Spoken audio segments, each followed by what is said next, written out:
श्राद्ध पक्ष के 16 दिनों में पितरों की आत्मा की शांति के लिए स्नान, दान, तर्पण आदि काम किए जाते हैं। अपने पितरों के प्रति श्रद्धा प्रकट करने के कारण ही इन 16 दिनों को श्राद्ध भी कहा जाता है, जो कि आश्विन महीने के कृष्ण पक्ष के 15 दिन माने जाते हैं।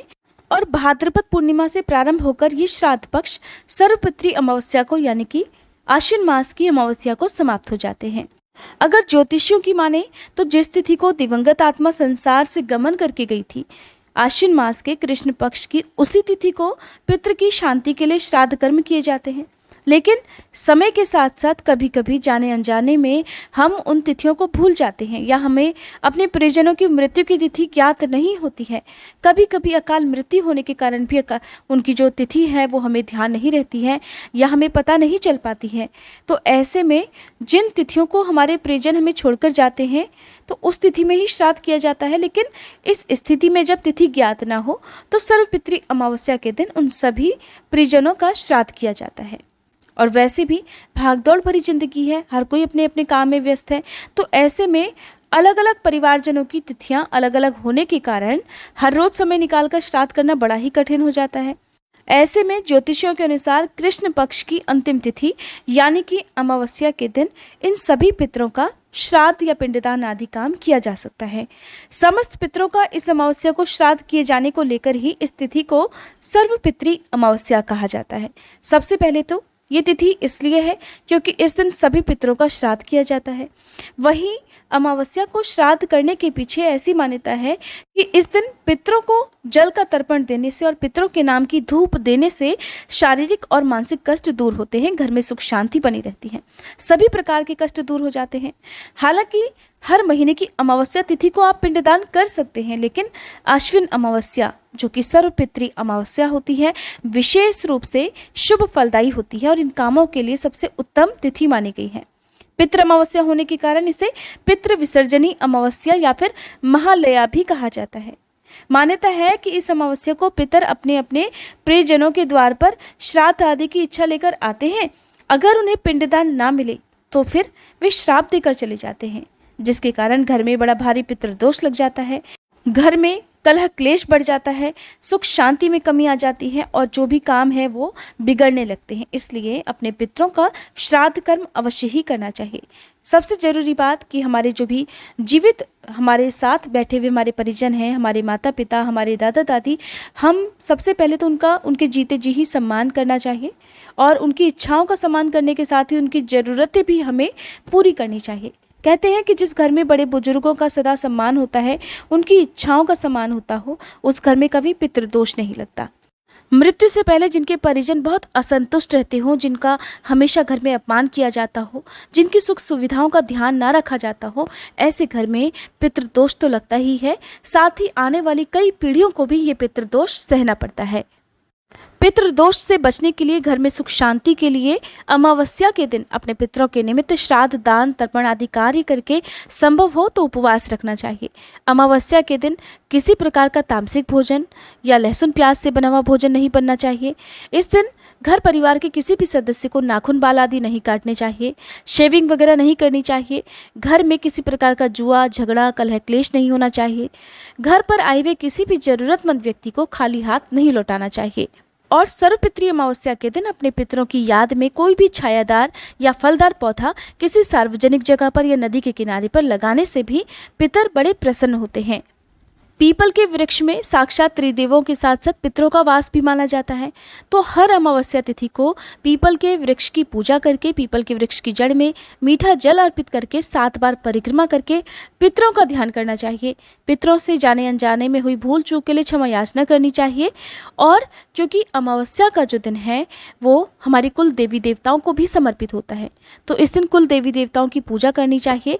अपनी सामर्थ्य के अनुसार आटा, दाल, चावल, अन्न, वस्त्र या जो भी आप अपनी सामर्थ्य के अनुसार अपनी खुशी से दान करना चाहें वो आप जरूर करें। आइए जानते हैं साल 2022 में पितृ विसर्जन अमावस्या कब है।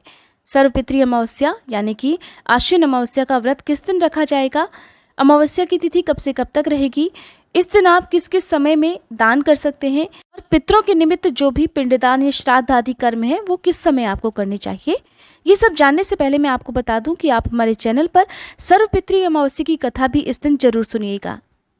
25 सितंबर रविवार के दिन इस बार अमावस्या है और इसी दिन व्रत भी रखा जाएगा, स्नान दान भी इसी दिन किया जाएगा। अमावस्या तिथि प्रारंभ होगी 25 सितंबर रविवार सुबह 3:13 से और समाप्त होगी 26 सितंबर सोमवार की सुबह 3:24 पर। 26 सितंबर से ही शारदीय नवरात्रि भी प्रारंभ हो रही है, जिसकी लगातार वीडियो 9 दिन तक आप हमारे चैनल पर देख सकते हैं।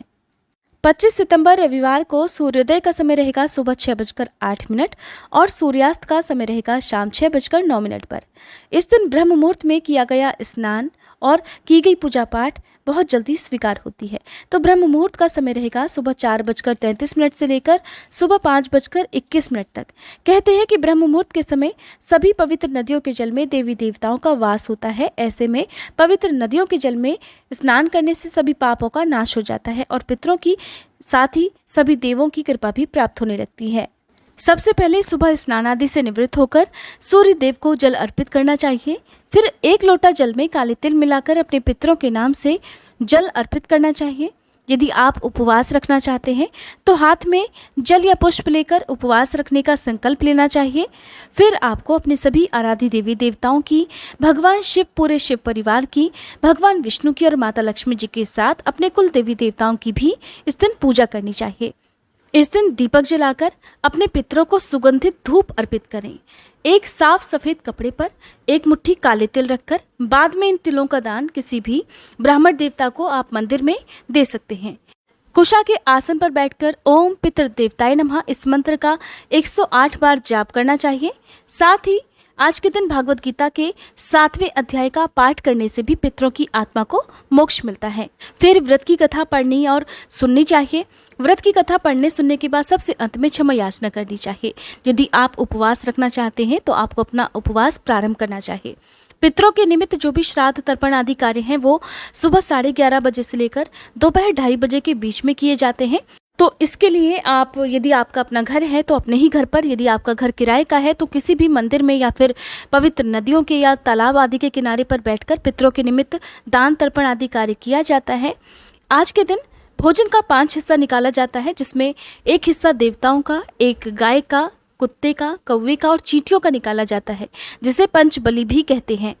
भोजन में आज के दिन खीर और पूड़ी बनाकर अपने पितरों का जो भी पसंदीदा व्यंजन है वो भी बनाना चाहिए। इसके अलावा अपनी सामर्थ्य के अनुसार किसी भी ब्राह्मण को अपने घर पर बुलाकर, चाहे 1 या अपनी सामर्थ्य के अनुसार जितने भी आप बुला सकें उतने ब्राह्मणों को बुलाकर उन्हें भोजन कराकर, उन्हें दान दक्षिणा देकर विदा करके उनके पैर छूकर उनका आशीर्वाद प्राप्त करना चाहिए। ऐसा करने से पितृपक्ष की जो अमावस्या है, जो सर्वपितृ अमावस्या है, उसकी पूजा विधि संपन्न होती है। पितृ विसर्जन अमावस्या की रात को अपने पितरों के नाम से 16 दीपक दक्षिण दिशा की तरफ मुँह करके जलाने चाहिए। आप ये 16 दीपक अपने घर पर, अपने घर की छत पर, अपने घर के मुख्य द्वार पर और आसपास मंदिर में या फिर जो भी पवित्र वृक्ष हैं उनके नीचे जला सकते हैं। इस बार क्योंकि अमावस्या रविवार के दिन है और रविवार के दिन पीपल के वृक्ष में जल अर्पित नहीं किया जाता है। रविवार के दिन जल अर्पित करने से ऐसा माना जाता है कि घर में दरिद्रता का वास होता है। तो इसलिए आप पीपल के वृक्ष की जड़ में केवल दीपक जलाकर आएं। और साथ ही आपको ये ध्यान रखना है कि कभी भी आप रविवार के अलावा जब भी आप पीपल के वृक्ष में जल अर्पित करते हैं तो कभी भी सूर्योदय से पहले जल अर्पित नहीं किया जाता है। हमेशा सूर्योदय के बाद ही पीपल को जल चढ़ाया जाता है। ऐसा करने से सभी पितरों के साथ ही देवी देवताओं के साथ ही माँ लक्ष्मी जी की कृपा भी बरसती है। अमावस्या के दिन अपने पितरों की याद में आप पीपल का वृक्ष या जो भी छायादार या फलदार पौधे हैं या फिर जो भी धार्मिक पौधे हमारे धर्म में बताए गए हैं, जैसे कि आंवला, बेल वृक्ष, केले का पौधा या फिर वट वृक्ष आदि आप लगा सकते हैं। पितृ विसर्जन अमावस्या के दिन अपने घर के बड़े बुजुर्गों के पैर छूकर उनकी जरूरत का सामान देकर उन्हें प्रसन्न करके उनका आशीर्वाद प्राप्त करना चाहिए।